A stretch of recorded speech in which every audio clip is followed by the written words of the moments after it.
저번 시간에 이제 배웠던 거는 일반각과 호도법이었는데 오늘 여러분들하고 다뤄볼 건 삼각함수의 정의예요.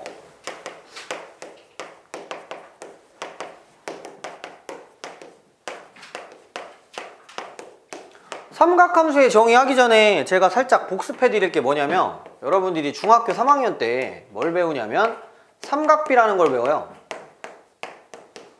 자, 제목이 비슷해서 여러분들도 뭐 이렇게 생각할 수가 있어요. 같은 건가? 같은 거 아니에요. 근데 삼각비를 알아야 삼각함수를 할 수가 있어서 지금 복습을 할 거예요. 자, 보시죠. 여기에 이렇게 직각삼각형이 있어요. 근데 예전에 중3 때 배우실 때 보면 거의 대부분 각을 이쪽에다 줘요, 교과서에서. 그래서 여러분들은 수준이 있기 때문에 각을 이쪽에 줄 거예요. 그래서 제가 여기를 A라고 할 거고 여기를 B라고 할 거고 여기를 C라고 할 거예요. 이 삼각형에는 여러분들 유교소라는 게 있어요. 3개의 꼭지점과 3개의 변이 유교소예요. 그래서 A 꼭지점이 바라보는 변에다가 소문자로 이름을 줘야 돼요. B 꼭지점이 바라보면 이렇게 이름을 줘야 되고 C 꼭지점이 바라보면 이렇게 이름을 줘야 되고 꼭지점 이름을 붙일 때는 반시계 방향으로 돌아요. 수학에서의 정방향이 양의 방향이 반시계 방향이라서 그래요. 그래서 4분면 이름을 줄 때도 1사분면, 2사분면, 3사분면, 4사분면 이렇게 주죠. 동경이 움직일 때도 이쪽 방향이 양의 방향, 거꾸로 도는 게 음의 방향이에요. 알겠죠? 지구 자전축의 반대 방향인가 뭐 그것 때문에 그 설정이 그렇게 됐다는데 저도 그건 잘 몰라요. 네, 저는 천문우주학자가 아니기 때문에. 자, 아무튼 그럼 여기서 우리 여러분이 사인 A하고 코사인 한 다음에 A하고 탄젠트 A 잡는 방법을 알고 있어야지 삼각함수 정의를 수업을 이해할 수가 있어요. 자, 저한테 만약에 중3 때 배웠으면 제가 이렇게 가르쳐요. 코사인 대빵이에요. 코사인 앞글자가 이렇게 C잖아요. 그래서 다루고 있는 각도를 가가지고 빗변 쪽에서 C를 그리시면 돼요. 이렇게 제가 지금 다영아 제가 지금 이거 C를 그린 거예요. 알겠죠? 그럼 코사인이 쉽게 잡혀요. 얘가 소문자 C분의 한 다음 B가 코사인 관계로 가는 거예요. 그럼 사인도 코사인처럼 분모에 무조건 뭐가 깔리냐면은 빗변이 깔려. 근데 코사인이 B를 갔으니까 사인은 당연히 소문자 A를 가져가야 되는 거죠. 그리고 탄젠트는 잊지 말아야 되는 게 코사인분의 사인이에요. 항상 코사인분의 사인이구나. 코분의 사예요. 그래서 코분의 사. 코사? 코분의 사. 코사인 A의 분자가 누구예요? B죠. 코사인 A의 분자가 누구예요? A죠. 분모는 어차피 똑같기 때문에 이렇게 잡으시면 탄젠트 값이 잡힌다. 그래서 잘 기억이 안 나시는 분은 얘가 대빵이니까 얘 갖고선 코사인 잡은 다음에 사인 잡고 탄젠트 잡고 이런 식으로 연습하면 돼요. 그러면 삼각비도 별로 어렵지 않죠. 근데 이제 이게 두 번째 이야기로 바뀌면서 고등학교 2학년 때는 여러분들 뭐가 나오냐면 삼각함수가 나와요. 근데 가끔 보면 강사 중에 자기도 잘 모르니까 삼각비하고 삼각함수를 똑같이 가르치는 사람이 있어요. 그렇게 하면 안 돼요. 정의가 다르기 때문에. 삼각비는 정의가 저렇게 내려지는 건데 삼각함수는 삼각형에서 하는 게 아니에요. 함수기 때문에 좌표 평면에서 하는 거죠. 그러다 보니까 삼각비는 여러분들 각도에 제한이 있어요. 각이 보시면 알겠지만 180보다는 작아요. 삼각형 내각 총합이 180도이기 때문에 180도를 넘을 수가 없잖아요. 근데 삼각함수는 180도라는 제한이 없어요. 시초선에서 시작을 해가지고 동경이 몇 바퀴, 뭐 수십만 바퀴를 돌 수가 있기 때문에 각도에 제한이 없다. 그래서 정의 자체가 다른 거예요. 정의를 어떻게 내리셔야 되느냐 이제부터 중요한 게 나오는데 우리 옛날에 이거 고생시켰던 원해방 정식이 있어요. 여기가 R이고 여기가 R이고 여기가 마이너스 R이고 여기가 마이너스 R이라고 여러분들이 배우셨죠? 맞아요? 오케이. 그럼 이제 점이 여기 있는 거예요. 이 P라는 점의 좌표가 X, 한 다음에 Y였던 거고 원의 중심에서 여기까지 이렇게 이으면 반지름이 되니까 얘가 R 된다 이렇게 생각하면 되는 거죠. 그죠? 그러면 이제 여기가 동경이라는 게 되면서 각도를 제가 세타라고 주실 수가 있는데 사인 세타하고 코사인 세타하고 탄젠트 세타를 어떻게 정의하는지를 일단 기억하셔야 되겠다. 요것만 요 내용이랑 약간 비슷해. 알겠지? 자, 봐봐. 내가 여기다가 가상의 직각삼각형을 만들면 요거 길이를 x라고 할 수 있고 요거 길이를 y라고 할 수 있어요. 여기까지 이해가 됐어요? 이게 x, y니까 오른쪽으로 x만큼 위로 y만큼 간 거잖아요. 맞죠? 그죠? 그러면 제가 아까 저기서 뭐 잡는 거 알려줬냐면 코사인 잡는 거 알려줬는데 빗변 쪽에서 각도를 에워싸면서 돌리면 코사인이 잡히잖아. 그래서 코사인 정의가 반지름 분해한 다음에 무슨 좌표가 되는 거냐면 x좌표가 되는 거예요. 다시 코사인의 정의는 뭐라고요? 반지름 분해 x좌표. 그럼 사인은 반지름 분해 y좌표가 되는 거죠. 알겠지? 그리고 탄젠트는 항상 뭐라고? 코분의 싸야. 그래서 코사인의 분자가 x야, 사인의 분자가 y야, x분의 y 이렇게 되는 겁니다. 그래서 이 세 가지를 여러분들이 반드시 기억하셔야 된다. 여기까지 이해가셨어요? 좋아요. 자, 이거를 기억하고 있는 학생은 이런 문제를 일단 접근할 수 있어요. 자, 여러분들한테 이런 문제가 나온 거예요. 동경이 x축이 이렇게 있고 y축이 이렇게 있는데 여러분들한테 무슨 문제가 나왔냐면 사인에 몇 도로 해볼까? 210도. 결과는 무엇입니까? 근데 집에서 이제 제가 얘기 듣고 복습하신 분은 알죠? 210도는 60분법이잖아요. 이거 이제 사용 안 한다 그랬잖아. 그죠? 호도법으로 바꿀 줄 아셔야 돼요. 뭐예요? 6분의 7파이죠. 왜 6분의 7파이예요? 30도에다가 7배 한 거예요. 30도 곱하기 7이 혜린아 210도잖아요. 그죠? 근데 30도가 6분의 파이란 말이야. 그러니까 7배 하면 되는 거죠. 그래서 이렇게 안 나오고 이렇게 나올 거라고 말이죠. 그죠? 그럼 6분의 7파이를 빨리 점을 잡으러 가는 거야. 어떻게 잡는지 봐요. 여기서 시작을 해가지고 90도, 180도, 210도니까 한 요 정도 가 있는 거예요. 알겠지? 여기가 한 30도 정도 되는 거고. 이 감각이 있어야 돼. 그러면 이거 계산을 할 때 여러분들은 여기에 어떤 가상의 점이 있다고 생각을 하는데 많이 사용하는 게 뭐냐면 반지름이 2일 때를 많이 사용해요. 반지름이 2일 때를 많이 사용하는 이유는 여러분들 예전에 이런 거 배운 적이 있어요. 여기가 2고 여기가 60도면 여기가 1이고 여기가 루트 3이라고 삼각비, 특수각의 삼각비 배운 적 있지. 저것 때문에 그래요. 그럼 예를 들어 여기가 30도잖아? 가상에 이렇게 직각삼각형을 그려봤을 때 요거 길이는 1이 되는 거고 요거 길이는 루트 3이 되니까 요거 길이가 2인 거거든. 그지? 그러면 제가 이 점에 좌표를 어떻게 설정할 수 있냐면 0에서 왼쪽으로 루트 3만큼 갔으니까 x좌표는 마이너스 루트 3, y좌표는 마이너스 1 이렇게 되는 거야. 그럼 이제 사인 6분의 7파이의 답을 낼 때는 사인의 정의가 기억이 나야 돼요. 반지름분의 y좌표거든요. 원이 이렇게 있다고 생각하면 반지름이 지금 2잖아요. 그 다음 y좌표는 뭐라고 나왔냐면 마이너스 1이잖아요. 그래서 사인의 6분의 7파이의 결과는 마이너스 2분의 1이 된다. 이렇게 정의를 할 수가 있는 거야. 알겠죠? 무슨 얘기인지. 느낌 왔죠? 근데 지금 이거 한 문제 푸는데 시간 너무 오래 걸렸죠? 왜? 우리가 실제적으로 푸는 문제는 여러분들 저렇게 단순한 문제가 아니라 어떻게 나오게 되는 거냐면 이렇게 나오게 되거든. 봐요. 사인이 있는데 파이 마이너스 한 다음에 3분의 한 다음 파이에 곱하기 탄젠트 6분의 한 다음 7 한 다음에 파이 마이너스 코사인에 파이 한 다음에 플러스에 3분의 파이 말고 6분의 한 다음 파이 소괄호 닫고 뭐 예를 들어가지고 이런 식으로 나오게 되거든. 그럼 저렇게 문제를 풀면 너무 느려. 그래서 사람들이 만들어낸 게 뭐냐 이거야. 자, 여기가 x축이고 여기가 y축인데 여기다가 갑자기 이걸 쓰는 거예요. 자, 외우실 때는 가영이가 있어갖고 다시 말하기가 좀 그런데 가영이는 1년 전에 들었죠. 이게 외우는 방법이 책마다 다른데 올산타코 해서 외우는 책도 있고 얼싸안꼬 해가지고 외우는 책도 있고 올 스타킹에 올이 풀린 거야. 그래서 올 스타킹 이렇게 해가지고 외우시는 분들도 있고. 그게 근데 무슨 뜻이냐?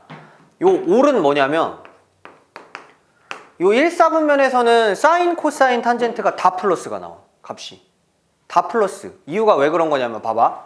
아까 제가 정의를 이렇게 했잖아. 1사분면이라는 곳은 x좌표, y좌표가 다 양수인 지역이에요. 맞죠? 그러다 보니까 반지름은 무조건 양수잖아요. 얘도 무조건 플러스인 거고 얘도 무조건 플러스다 보니까 얘도 플러스고 얘도 플러스면 죄다 플러스가 나와가지고 모두 다 플러스가 나오는 구간.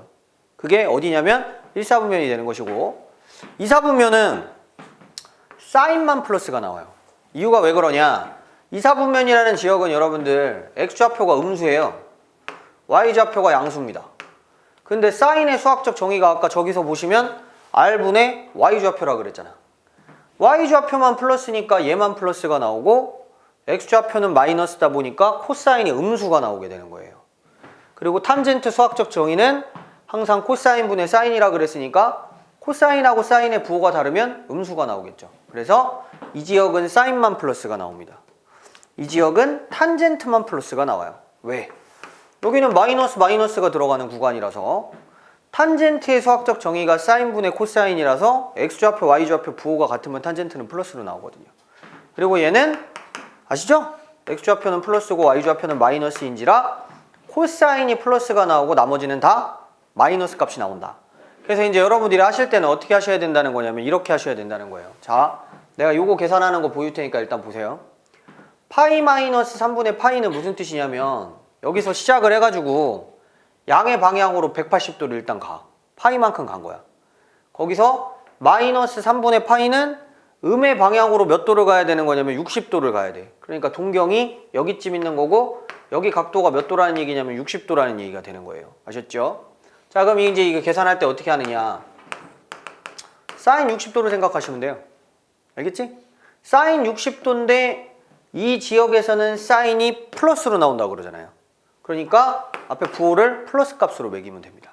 그래서 사인 60도는 외우고 계실 테니 사인 60도 뭐였죠? 2분의 루트 3이죠. 이런 식으로 계산을 하는 거예요. 알겠죠? 다음 탄젠트 6분의 7파이 이건 어떻게 해야 될까요? 탄젠트 6분의 7파이는 탄젠트 파이 플러스 6분의 한 다음에 파이와 같아요.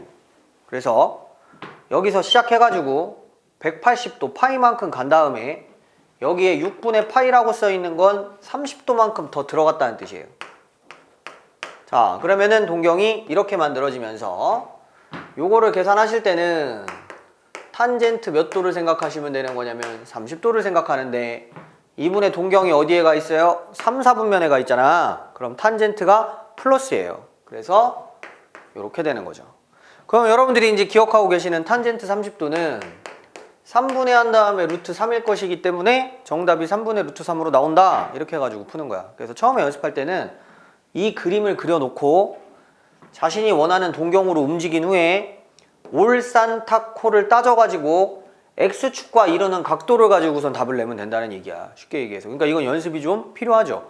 이게 기초 내용이기 때문에 이게 빨리빨리 안 되는 학생은 삼각함수 그래프로 연결을 못해요. 좀 넘겨볼게요. 이게 왜 지금 우리가 이 고생을 하냐면 뒷장에 뭐가 있냐면 삼각함수 그래프가 있는데 78쪽에 보시면 알겠지만 이게 굉장히 골치 아파요. 그래프도 복잡하고 여러분들이 다뤘던 이제 뭐 1차 함수, 2차 함수, 유리함수, 무리함수하고 급이 달라요. 이거는 알겠죠? 그래서 아무리 공부가 싫어도 이 부분은 복습을 하고 와야 돼요. 이게 빨리빨리 안 되면은 멍한 표정 짓고 있다가 갑자기 막 눈빛에서 막 분노, 그죠? 자, 사람이라는 게 이제 당황, 그 다음에 분노, 누가 이딴 걸 만들었어? 그러면서 설명하는 나도 미워지게 되는 거죠. 저런 너무 참아 말을 못 하고 있어. 분노, 그 다음 뭐가 와요? 좌절, 난 안 되나 봐. 그리고 포기로 가는. 그래서 여기서 큰 고비가 있습니다. 수포자들이 여기서 가장 많이 발생해요. 아셨죠? 자, 그러면 이제 제가 설명을 했으니 문제를 좀 풀어. 자, 삼각함수의 공식.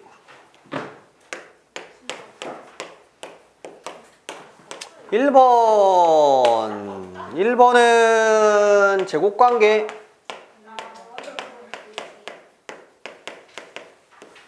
제곱관계 1번. 사인의 제곱과 코사인의 제곱이 각도가 똑같을 경우에는 무조건 1이 나온다. 왜? 도대체 왜? 직각삼각형을 그려놓고 각도를 세타라고 잡은 후에 얘를 C라고 하고 얘를 뭐 A라고 하고 얘를 B라고 하면 이제 아실 텐데 사인 세타는 C분의 A다. 코사인의 세타는 C분의 B다. 자, 각자 제곱을 하니까 제곱하면은 C제곱분의 A제곱 되고 C제곱분의 B제곱이 되는데 이거랑 합하면 이렇게 돼요. A제곱 더하기 B제곱은 분모 C제곱. 근데 피타고라스 정리 때문에 얘가 C제곱이잖아. 그래서 C제곱분의 C제곱은 1이니까요. 그래서 제곱관계 요거 기억하시고 요거의 변형식도 한번 기억해 볼 필요가 있겠다. 사인 제곱 세타는 1 마이너스 코사인 제곱 세타. 그냥 이항시킨 거예요, 단순하게. 코사인 제곱한 다음에 세타는 1 마이너스 사인 제곱 세타. 이렇게 해가지고 여러분들이 제곱관계 1번을 1번을 기억하시면 되겠다. 나중에 나이 잡수면 제곱관계가 두 가지가 더 있는데 그냥 이건 참고로만 알아두셔라. 자, 이름하여 무슨 공식이냐면 한타스 공식. 근데 여기서 이제 이게 뭐지? 이 삼각비 사인 코사인 탄젠트 말고 또 있어요. 뭐가 있느냐? 시컨트 코시컨트 코탄젠트. 혜린이 잘 기억해? 나머지 분들은 이거 안 배우시는데 혜린 양은 요거 배우신다. 이과 계열로 가시는 분은 그러니까 읽을 때 시컨트 코시컨트 코탄젠트. 시컨트는 코가 없는 거의 역수. 코시컨트는 코가 없는 거의 역수. 코탄젠트는 이름처럼 탄젠트의 역수. 이렇게 해가지고 요것도 여러분들 원래 이름이 있는 거예요. 역수관계라고. 자, 제가 요거 한번 여러분들 증명해 볼 테니까 관심 있는 분은 한번 보셔요. 탄젠트는 코사인의 사인. 근데 제곱이 붙었잖아. 그럼 여기에 이렇게 제곱이 붙는 거죠. 그 다음 시컨트는 요 분이니까 요 분에다 제곱하면 요렇게 되는 거예요. 요렇게요. 근데 1이 1이 아니에요. 코사인 제곱 세타 분의 1은 코사인 제곱 세타 더하기 사인 제곱 세타가 되는 것인데 아까 제곱관계에서 이거하고 이거 더하면은 뭐라 그랬냐면 1이라고 했잖아요. 그래서 증명되는 거. 그래서 이거 나중에 이과 계열로 가시는 분은 굉장히 많이 써요. 한타스 공식이라고 해서. 아셨죠? 네. 여기 딱 이 문과와 이과 어디로 갈지가 딱 보이네. 아무것도 안 쓰고 있는 분들은 나는 문과. 자, 열심히 기록하고 있는 누군가는 이과. 자, 이과도 좋고 문과도 좋아요. 어딜 가든 열심히 하시면은 뭐 다 좋지요. 다음 제가 제곱관계 이제 설명해 드렸고 제곱관계 다음에 뭐가 있느냐? 역수관계까지 했죠. 그럼 이제 하나 더 남았어요. 하나 더는 여러분들이 이미 알고 계시는 상제관계예요. 상제관계. 뭘 알고 있다는 얘기지? 이거예요. 상제관계는 탄젠트는 항상 코사인 분의 사인입니다. 자, 이거를 상제관계라고 해요. 그리고 이제 옛날 책 보면 이게 나오는 거죠. 그럼 코탄젠트는 뭐냐? 역수한 거예요. 사인분의 코사인이 되는 건데 예전에는 여러분들이 코탄젠트까지를 문이과가 공통적으로 다 배웠어요. 고등학교 1학년 마지막 단원이 삼각함수였거든요.